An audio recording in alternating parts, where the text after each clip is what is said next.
Vou mostrar aqui alguns números importantes sobre a audiência da Jovem Pan. Temos dados aí? Posso mostrar na tela aqui? Vamos lá.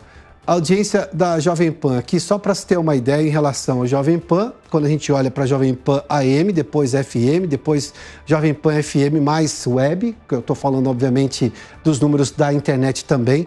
Você sabe, a Jovem Pan é um fenômeno de audiência e de engajamento na internet. Depois, Jovem Pan News, ou seja, este canal de televisão que nós estamos aqui, mas também o que se tem de divulgação nas rádios e também na web. A gente vê exatamente esse crescimento da audiência, o tamanho da audiência que se tem de abril de 2023, maio de 2023, junho, até a média que nós temos. Claro que nós só temos o mês de junho fechado, porque nós estamos ainda no mês de julho corrente, né? 170 mil, só para você ter uma ideia, no caso das rádios, das emissoras de Rádio Jovem Pan AM e FM, né? Depois eu tenho 127 mil também com Jovem Pan AM e mais a internet, e depois eu tenho aqui a Jovem Pan News, com 42.819. Você tem visto esses números todos porque a Jovem Pan tem sido, sim, e são os números que mostram isso, tem sido como televisão, que é o projeto mais recente da empresa, esta Jovem Pan News, né? Você conhece os 80 anos do grupo, mais de 80 anos do grupo Jovem Pan, que começou lá com uma rádio, essencialmente uma rádio paulistana, uma rádio aqui da capital de São Paulo. Hoje tem afiliadas pelo país todo, mais esse projeto agora recente, sem contar que a internet é para o mundo, e mais essa televisão do cabo, ou seja, no cabo, nessa televisão por assinatura, que é a Jovem Pan News, que você está nos assistindo agora. E também está assistindo e acompanhando no rádio, digamos, nesse estilo multiplataforma da Jovem Pan. Vamos para a segunda tela agora, para a gente mostrar também esses dados. Aqui é um dado sobre verba federal. Você tem acompanhado uma notícia aí de que a Jovem Pan, que o governo teria excluído ou reduzido completamente as verbas que a Jovem Pan recebe. Para a gente ter uma ideia aqui, quando a gente olha tanto para a rádio, né, o valor da rádio, em 2022, esse foi o valor que a rádio recebeu. Está ali, R$ 1.681.656 Em 2023, zero reais.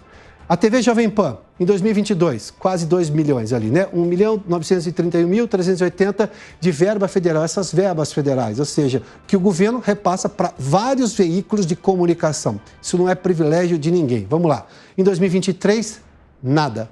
E a internet, a gente vê aqui, 96.540 mil em 2022, 2023, zero. E aí, em algum momento, você tem visto que a Jovem Pan está sendo atacada em algumas reportagens aí, porque a Jovem Pan não recebeu verbas federais. A Jovem Pan está sendo atacada porque ela não recebeu verbas federais, embora a Jovem Pan continue sendo quem ela é. Uma emissora tradicional, importante, transparente, clara, responsável e com liberdade de expressão, que preza a legislação brasileira, sobretudo a defesa inalienável da Constituição da República Federativa do Brasil, que contém nesta Constituição a liberdade de imprensa, a liberdade de expressão, a mãe de todas as liberdades, a liberdade de iniciativa, enfim, todos esses assuntos. De qualquer forma, a gente está vendo que nós estamos sendo atacados porque não recebemos verbas do governo federal, deste atual governo. E que as verbas que recebemos do governo anterior também não são absolutamente nenhuma fortuna. Bom, eu converso mais uma vez aqui agora com o Luiz Felipe Dávila. Dávila, chegamos ao ponto de estarmos sendo vítimas de ataques, nós, a Jovem Pan, porque não recebemos verbas do governo federal, do governo Lula. Esse é o ponto. Não recebemos verba do governo Lula. Temos hoje um pedido de cassação da emissora. No fundo, o que esse governo tem é essa veia ditatorial, essa veia que quer impor a verdade deles, que não gosta da livre expressão, que não gosta do debate público, que não gosta de críticas. O que esse governo gosta é de puxa-saco, é isso que ele gosta. E a Jovem Pan não vai se sujeitar a esse papel ridículo a medo em relação a um governo que não respeita a liberdade de expressão, que não respeita a opinião crítica fundamentada em dados, em evidências. Se esse governo tivesse algum sangue democrático, entenderia que a crítica é fundamental para melhorar os rumos do país, para melhorar a política pública e para fazer com que o cidadão brasileiro possa julgar por si próprio o que ele acha que é certo e errado. Como funciona nas boas democracias, nas que são mantidas, né, Dávila? É isso mesmo. Dávila, obrigado mais uma vez, viu? Bom, vamos conversar agora com o Zé Maria Trindade, que está conosco em Brasília. Oi, Zé, seja bem-vindo, boa tarde. Boa tarde, Piotr. Boa tarde a todos que nos acompanham aqui nesse importante giro de notícias, né? Este é um resultado de um trabalho longo e sério, né, Piotr? Exatamente. E você vê, né, Zé, nós estamos sendo atacados porque não recebemos verbas federais, verbas da Secretaria de Comunicação do governo Lula.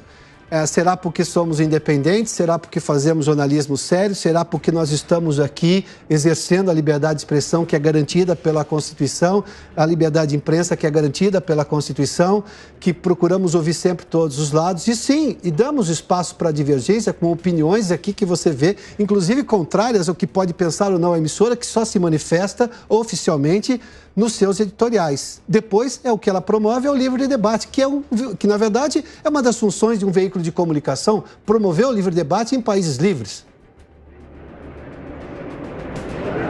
Exatamente. Por exemplo, agora nós estamos aqui no Palácio do Planalto, exatamente cobrindo as atividades do governo. Olha, Piotr, esses são os dados que foram colhidos através da Lei de Transparência. O governo foi obrigado a divulgar esses dados. E todos eles estão nas mãos de deputados e senadores no Congresso Nacional, e a avaliação é de que não há nenhum parâmetro legal para esta distribuição de verbas públicas. O erário ele não pode ser dividido entre amigos, entre apoiadores ou aliados. A própria Constituição diz que o exercício da atividade pública deve ser transparente e equilibrado. Nós, dos veículos de comunicação, vendemos espaço, vendemos audiência. Alguns são fornecedores do governo, por exemplo, essas montadoras de veículo e vários outros produtos que são vendidos para o governo. E qual é a base? É a qualidade do produto e a abrangência do produto. E há por aqui, em Brasília, e principalmente no Congresso Nacional, indicações de que deputados vão ao Tribunal de Contas da União exatamente exigir a aplicação pelo governo de verbas públicas como se fossem verbas públicas e não verbas privadas para amigos. O que significa de que os veículos de comunicação devem sim participar do processo de venda de espaço. Isso não é uma concessão, isso não é um favor, não é uma doação, é uma venda de espaço público de acordo com a sua audiência. Não pode mais, não pode menos. Esta deve ser a aplicação, ou seja, uma aplicação técnica. O Tribunal de Contas da União vai avaliar exatamente como cada veículo de comunicação recebeu de venda de publicidade, isso é uma venda, repito, né? E se os veículos têm a audiência que estão vendendo. Então, esse processo pode sim render muito aqui na área política e vai cair no Tribunal de Contas da União. Zé, é importante a expressão que o Zé usou, porque o critério é técnico. O governo avalia, obviamente, pelo tamanho da audiência, o tamanho dos veículos, a abrangência dos veículos, e ali ele faz a divisão desta verba pública, ou seja, não pode escolher a quem dá apenas por uma questão ideológica ou de proximidade de ideias. O critério técnico não escreve isso, o critério técnico estabelece questões técnicas de audiência, de abrangência. E você viu ali que neste ano, 2023, nós recebemos zero. Está ali, os dados que nós apresentamos há pouco. Daí a pergunta é, estão nos atacando porque nós não recebemos nada? E qual é o questionamento que se faz a quem recebeu muito? Recebeu muito e faz jus àquilo? Nos critérios técnicos, eu também não quero saber qual é a opinião política ou o posicionamento ideológico de emissora A, B ou C. A questão é, obedeceu-se o critério técnico também no topo? Porque aqui a gente pode entender, pela lógica técnica, não foi obedecido. Mas, enfim, tá aqui. Vamos mostrar a tela de novo, Zé. Vem cá, só para a gente mostrar aqui, olha. 2023, no rádio, na TV e na internet, que são as 3 plataformas que você acompanha toda a programação do Grupo Jovem Pan, de todos os produtos do Grupo Jovem Pan. 2023 no rádio, 0. TV, 2023, 0. A internet, mesmo sendo a Jovem Pan um fenômeno de engajamento e audiência na internet. 2023, 0 também. Zé, só para a gente concluir esse assunto, qual é o critério técnico disso? Porque eu não estou conseguindo entender. O técnico precisa justificar o topo do gasto do governo e também o porquê não está se gastando nada aqui na base. Teve 1.700.000 Exatamente. Esse quadro está sendo analisado por vários partidos políticos. Isso caiu no Congresso Nacional, até por uma curiosidade para saber exatamente quem é que está recebendo recursos e por quê, né? Seria mais ou menos vender um Fusca para o governo, né? E, na verdade, você está com uma bicicleta, ou seja, vender mais do que pode entregar. E isto é ilegal. Zé Maria, obrigado pela participação aqui no Prós e Contras. A gente vai continuar mostrando o que são números oficiais, números que você pode se basear, porque todos esses números que nós estamos mostrando aqui são fatos. Podem ser mensurados, podem ser checados, podem ser olhados quantas vezes for.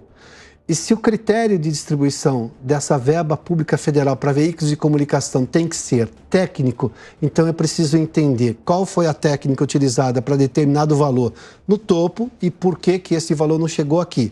O que só não faz sentido é a Jovem Pan estar sendo criticada por reportagens aí de outros veículos de comunicação, porque não recebemos nenhum centavo de verba pública este ano. Nós estamos sendo atacados por isso? Não entendi. Mas a gente vai continuar sempre defendendo a liberdade de expressão, porque é isso que traz você que consome os produtos de comunicação aqui da Jovem Pan.